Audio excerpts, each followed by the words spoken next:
Bonjour et bienvenue. La rédaction d'Africa News revient sur les faits marquants de 2024. L'Afrique a souffert de phénomènes climatiques extrêmes. Les sécheresses se sont intensifiées et ont été suivies de pluies diluviennes et d'inondations. Les pays développés, principaux émetteurs de gaz à effet de serre, se sont de nouveau engagés à les soutenir avec un nouvel accord signé lors de la COP29. Alors que le continent africain est celui qui émet le moins de gaz à effet de serre, ces pays sont parmi les plus vulnérables aux conséquences du dérèglement climatique. Ces dernières sont exacerbées par le phénomène météorologique cyclique El Niño qui leur donne une dimension extrême. C'est notamment le cas des cyclones tropicaux devenus plus fréquents et plus intenses. En janvier, l'ouragan Bellal frappe l'île Maurice et cause des dégâts considérables et des milliers de personnes sont privées d'électricité. Plus de 5000 foyers sont touchés par le cyclone Gaman qui traverse Madagascar en mars et force 20 737 personnes à se déplacer. En mai, les régions côtières du Kenya et de la Tanzanie sont également dévastées par l'ouragan Idaya. Cet événement tropical a mis en exergue la vulnérabilité de l'Afrique de l'Est. Les cyclones sont souvent précédés de fortes pluies qui engendrent des inondations et des glissements de terrain. Cette année, le Kenya, mais surtout la République démocratique du Congo, déjà en proie au conflit dans sa région Est, ont été le théâtre de torrents qui ont détruit des routes et des habitations.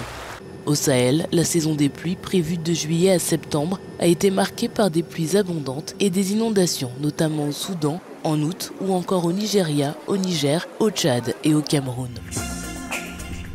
2024 est la première année au-dessus du seuil de 1,5 degré Celsius de réchauffement, assure le dernier rapport du service changement climatique de l'Observatoire européen Copernicus, publié le 9 décembre. En Zambie, la saison des pluies prévue d'octobre à mars s'est arrêtée en janvier. L'extrême chaleur entraîne de longues périodes de sécheresse qui affectent non seulement la sécurité alimentaire, mais aussi la production d'énergie. Au Soudan du Sud, le mercure a atteint 45 degrés. Le gouvernement a dû pour la première fois décider de fermer les écoles en raison d'une vague de chaleur. Ces modifications significatives des schémas météorologiques ont un impact sévère sur l'agriculture dont dépend notamment 70% de la population d'Afrique australe pour sa subsistance. La région a connu de graves conditions de sécheresse, ce qui a plongé des millions de personnes dans la faim. Pour ces raisons, le Lesotho, le Malawi, la Namibie, la Zambie et le Zimbabwe ont déclaré que la crise de la faim que vivait leur nation était une catastrophe nationale en octobre dernier. Le Programme alimentaire mondial estime que quelques 21 millions d'enfants d'Afrique australe souffrent actuellement de malnutrition en raison de l'échec des récoltes.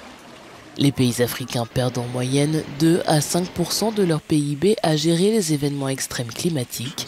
Lors de la COP29 en novembre dernier, les pays développés principaux émetteurs de gaz à effet de serre se sont mis d'accord sur un nouvel objectif de financement de 300 milliards de dollars par an d'ici 2035, un montant bien en dessous des 1300 milliards de dollars estimés par les États en développement pour leur adaptation au changement climatique.